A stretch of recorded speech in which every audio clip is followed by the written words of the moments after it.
नमस्कार। इस वीडियो में हम कक्षा 11वीं हिंदी विषय के अंतर्गत दुष्यंत कुमार जी की जो गज़ल है उस गज़ल में से 7 गज़ल में से हम 4 गज़ल देख चुके थे। आज इन 3 गज़लों के बारे में देखेंगे और इससे पहले एक वीडियो और बन चुका है, उसको जाके आप देखना चाहें तो पहले उसको देखिए, उसके बाद इस वीडियो को आप देखेंगे। तो चलिए हम देखते हैं क्या दिया है इस गज़ल में। तो ये जो तीसरी गज़ल है, इस गज़ल का पहले हम वाचन करेंगे, फिर व्याख्या करेंगे, उसके बाद सौंदर्य बोध, अर्थ ग्रहण और विषय वस्तु पर आधारित प्रश्नों को हम देखेंगे।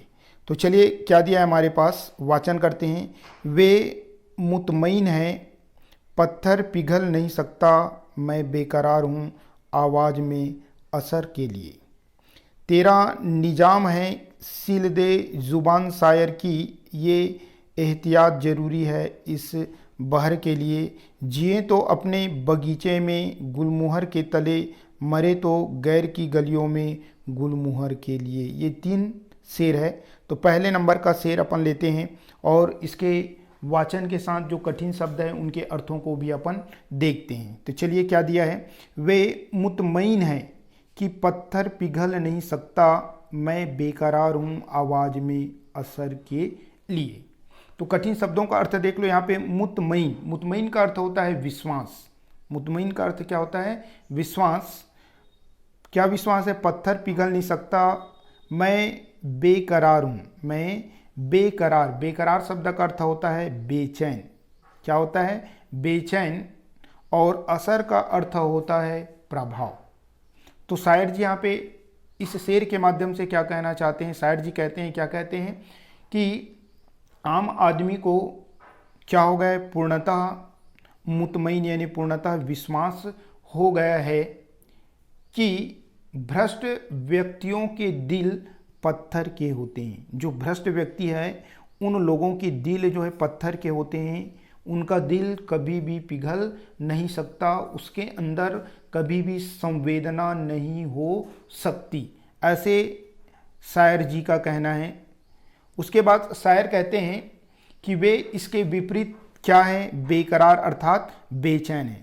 इसके विपरीत शायर क्या है? बेकरार है, बेचैन है कि इन आम आदमियों का आवाज़, आम आदमियों का आवाज़ अर्थात स्वर में प्रभाव हो, यानी आम आदमी के जो स्वर है उसमें असर अर्थात क्या हो?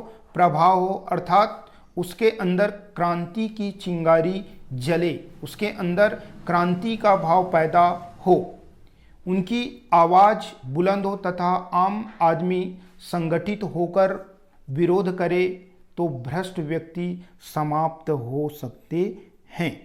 तो इस शेर के माध्यम से शायर ने क्या कहा, एक बार पुनः देख लिए। शायर जी कहते हैं कि आम आदमी को पूर्णतः विश्वास है कि जो भ्रष्ट व्यक्ति है उस भ्रष्ट व्यक्ति के दिल पत्थर के होते हैं और उनके अंदर संवेदना नहीं होती है, अर्थात ऐसे लोगों का दिल जो हृदय है वो पिसज नहीं सकता। कवि कहते हैं कि मैं बेकरार हूँ अर्थात बेचैन हूँ। इन आम लोगों के स्वर बनने के लिए, आवाज़ बनने के लिए, कि मैं उनके स्वरों में, आवाज़ में ऐसा प्रभाव डालूं कि वे लोग क्रांति करने के लिए तैयार हो जाएं। जो भ्रष्ट नेता है, जो भ्रष्ट लोग हैं, उनके विरुद्ध इन लोगों के अंदर क्रांति की चिंगारी उत्पन्न हो सके, इनकी आवाज़ बुलंद हो तथा आम व्यक्ति जो है संगठित होकर इनका विरोध करे तो भ्रष्ट व्यक्ति जो है समाप्त हो सकते हैं। अब अपन आ जाते हैं ये 2 में। तेरा निजाम है, सिल दे जुबान शायर की, ये एहतियात ज़रूरी है इस बहर के लिए। चलिए कठिन शब्दों का अर्थ देख लेते हैं। निजाम, निजाम का अर्थ होता है शासक या राजा। सील दे, सील देने का अर्थात होगा बंद कर दे। जुबान, जुबान का अर्थ होता है आवाज़ या वाणी। एहतियात, एहतियात का अर्थ होता है सावधानी। और बहर का अर्थ होता है छंद, बहर का अर्थ होता है छंद यानी एक प्रकार से कविता। तो यहाँ पे शायर महोदय क्या बताना चाहते हैं? शायर दुष्यंत कुमार जी कहते हैं कि कवि शायरों और शासकों के संबंध के बारे में बताते हुए कहते हैं कि शायर सत्ता के खिलाफ लोगों को जागरूक करता है। ठीक है, शायर जी कहते हैं कि शायर जो है सत्ता के खिलाफ, यानी जो शासक है, जो राजा है, उसके खिलाफ लोगों को क्या करता है, खड़ा करता है, लोगों को जागरूक करता है। इससे सचेत सत्ता को क्रांति का खतरा रहता है। इसके लिए जो सत्ता वर्ग के लोग होते हैं, जो शासक वर्ग के लोग होते हैं, वे लोग क्या होते हैं, एक प्रकार से उन लोगों को खतरा महसूस होता है। वे स्वयं को बचाने के लिए शायरों की जो जुबान है, जो उनकी आवाज़ है, उन आवाज़ों को, उनकी उन कविताओं पर क्या लगा देता है, प्रतिबंध लगा सकते हैं। आगे बोलते हैं कि जैसे गजल के लिए छंद के बंधन की आवश्यकता होती है, जैसे कोई भी गजल लिखते हैं तो उसमें छंदों के माध्यम से गजल लिखे जाते हैं, छंदों का उसमें प्रयोग किया जाता है बड़े ही सावधानी पूर्वक। ठीक उसी प्रकार से शासकों को भी अपनी सत्ता कायम करने के लिए विरोधों को क्या करना होता है, दबाना होता है। एक बार पुनः देख लीजिए, शायर जी कहते हैं कि जो शायरों और शासकों के बीच संबंध के बारे में बताते हुए कहते हैं कि शायर सत्ता के खिलाफ लोगों को क्या करता है, खड़ा करता है। वे स्वयं को बचाने के लिए, अर्थात सत्ता पक्ष के लोग स्वयं को बचाने के लिए शायरों के जो जुबान है, उन जुबान को अर्थात उनकी कविता पर प्रतिबंध लगा सकते हैं। जिस प्रकार से शायर लिखने के लिए, शायर लिखने के लिए, कविता लिखने के लिए लोग जो है, कवि लोग जो है, छंद के बंधनों को बड़े ही सावधानीपूर्वक प्रयोग करते हैं, ठीक उसी प्रकार से शासक वर्ग जो है अपने सत्ता को बचाने के लिए विरोधियों को क्या करते हैं, दबा देते हैं। उसके बाद देखते हैं तीसरा, जिए तो अपने बगीचे में गुलमुहर के तले, मरे तो गैर की गलियों में गुलमुहर के लिए।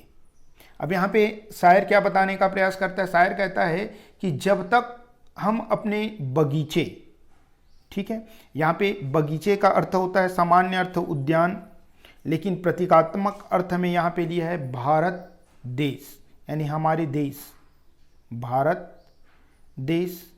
गुलमुहर का साधारण अर्थ लेंगे तो एक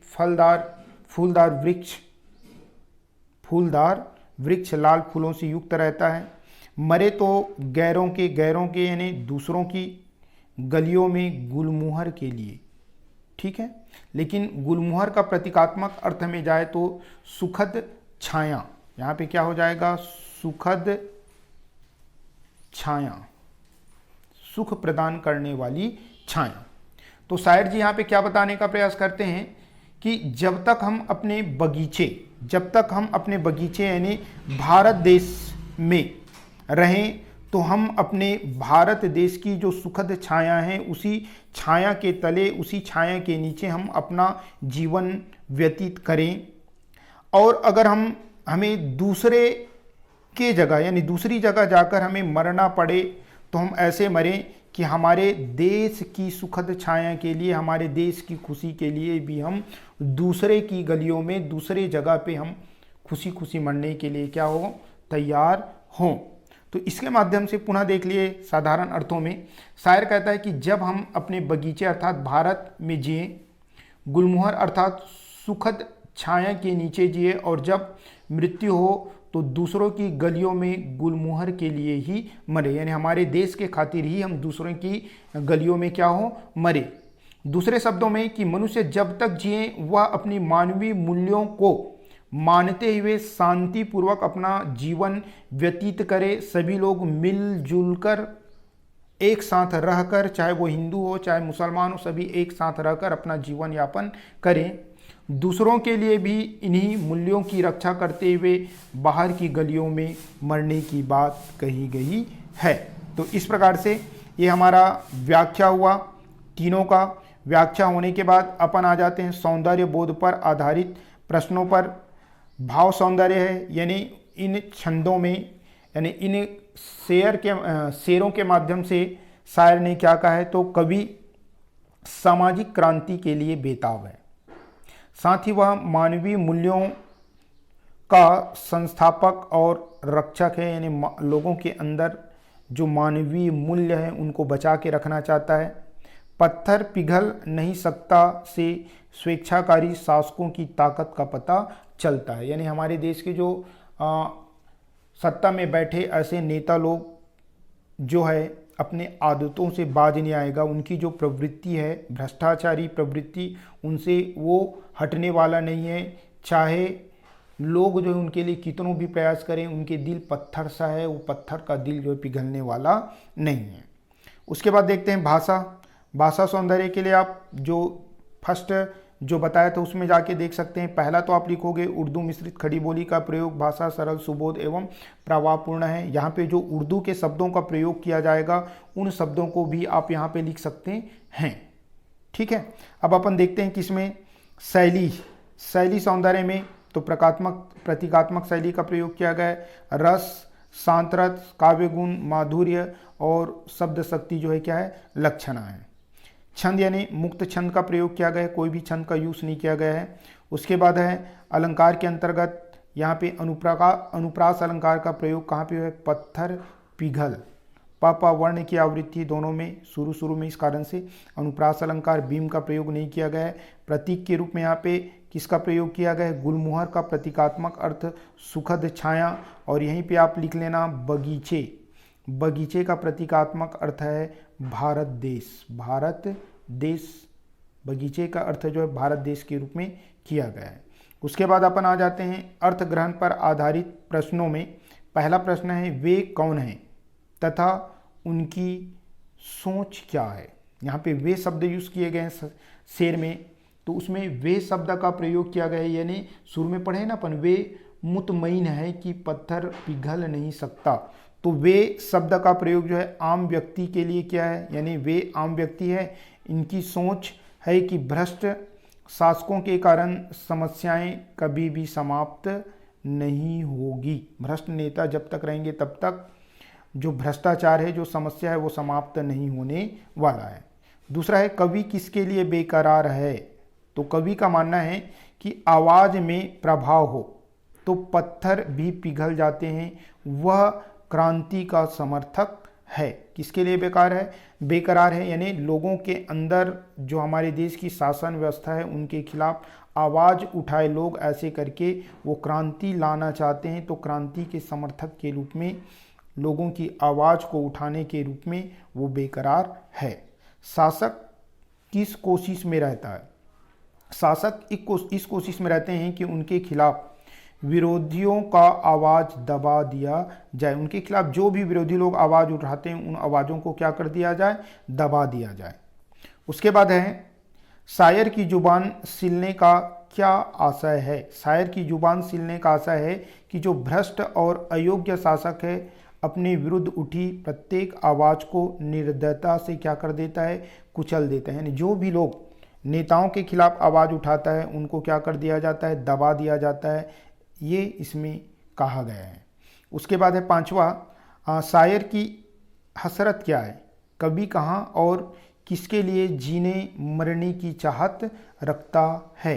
तो यहाँ पे देखते हैं शायर की हसरत है कि वह बगीचे अर्थात भारत देश में सदैव गुलमुहर यानी सुखद छाया के नीचे रहे तथा मरते समय गुलमुहर के लिए यानी उसी छाया के लिए, उसी देश के लिए दूसरों की गलियों में मरे, अर्थात वह मानवीय मूल्यों को अपनाए रखे तथा उनकी रक्षा के लिए अपना बलिदान दे। ये इसमें कहने का प्रयास किया गया है। अब अपन देखते हैं विषय वस्तु पर आधारित प्रश्नों में। पहला प्रश्न आपके बुक में आखिरी शेर में गुलमुहर की चर्चा हुई है, क्या उनका आशय एक खास तरह के फूलदार वृक्ष से है या उसमें कोई सांकेतिक अर्थनिहित है, समझाकर लिखिए।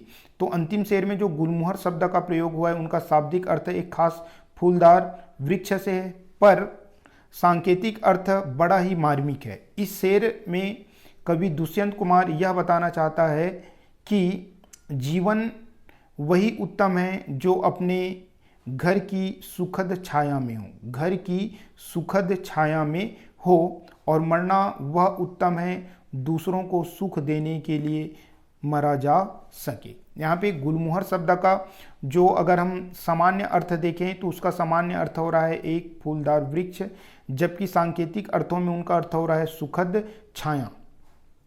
ठीक है, उसके बाद है यहाँ पे जो आपके पास दिया गया है कौन सा, तेरा निजाम। तेरा निजाम यानी आपका 6वें नंबर का जो शेर है उसके व्याख्या करने के लिए बोला है, जो आपको समझाएं वही व्याख्या इसमें आएगा, इसलिए मैं समय बचाने के लिए इनकी व्याख्या नहीं करूंगा, इनको मैं नहीं समझाऊंगा, सीधा मैं आगे बढ़ जाता हूं। तो यहाँ पे देख लीजिए, आप लोगों को जो बताया हूँ ये पहले शेर, दूसरे शेर, ये पहले शेर का पूरा व्याख्या जो आपको समझाया हूँ, ये दूसरे शेर का, फिर तीसरे शेर का, ऐसे क्रमशः आपके पास सभी शेरों का मिल जाएगा। ठीक है, उसके बाद जो तीसरा आप लोगों को समझाया हूँ ये तीसरा है कौन सा, ये वाला, जिसमें पहले शेर का व्याख्या, फिर दूसरे शेर का, फिर तीसरे शेर का, ये तीनों व्याख्या जो है इसी से रिलेटेड है। इनको आप लोग अच्छे से देख लेना, स्क्रीनशॉट लेके लिखना चाहें तो लिख लेना, इनको समझना ही जरूरी है। फिर आगे बढ़ते हैं प्रतिपाद्य। ये जो जितने भी हम ये पूरा चैप्टर में देखें उस चैप्टर का प्रतिपाद्य यानी सारांश क्या है ये देखेंगे। कभी कभार प्रतिपाद्य में आप लोग कंफ्यूज हो जाते हैं, इनसे आप कंफ्यूज नहीं होंगे। गज़ल नामक इस विधा में कवि राजनीतिज्ञों के झूठे वादों पर व्यंग करता है कि वे हर घर में चिराग उपलब्ध कराने का वादा करते हैं, परंतु यहाँ तो शहर में ही चिराग नहीं है। कवि को पेड़ों की छाया में धूप लगती है, अर्थात आश्रयदाताओं के यहाँ भी कष्ट मिलते हैं, अतः वह हमेशा के लिए इन्हें छोड़कर जाना ठीक समझता है। वह उन लोगों के जिंदगी के सफ़र को आसान बताता है जो परिस्थितियों के अनुकूल स्वयं को बदल लेते हैं। मनुष्य को खुदा ना मिलने तो कोई बात नहीं, उसे अपना सपना नहीं छोड़ना चाहिए। थोड़े समय के लिए ही सही हसीन सपना तो देखने को मिलता है। कुछ लोगों का विश्वास है कि पत्थर नहीं पिघल सकते। कवि आवाज़ के असर को देखने के लिए बेचैन है। शासक शायर की आवाज़ को दबाने की कोशिश करता है क्योंकि वह उनकी सत्ता को चुनौती देता है। कवि किसी दूसरे के आश्रय में रहने के स्थान पर अपने घर को जीना चाहता है। ठीक है, इस प्रकार से सारांश टाइप से आपको लिखना है, कोई बड़ी चीज़ नहीं है।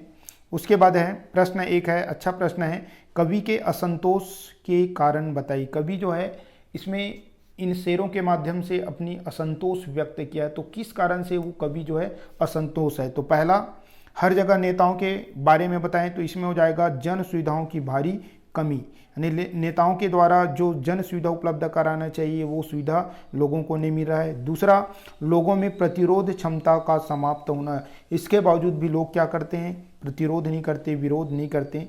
ईश्वर के बारे में आकर्षक कल्पना करना तथा उसी के सहारे जीवन बिताना, इन चीज़ों से जो है शायर जो है क्या है, एक प्रकार से असंतोष है। ठीक है, विश्वास करता हूं कि आप लोगों को ये वीडियो पसंद आए होंगे। वीडियो देखने के लिए आप सभी को बहुत बहुत धन्यवाद। नेक्स्ट हमारा वीडियो बनेगा अक महादेवी के बारे में, जिसे आप जाके देख सकते हैं।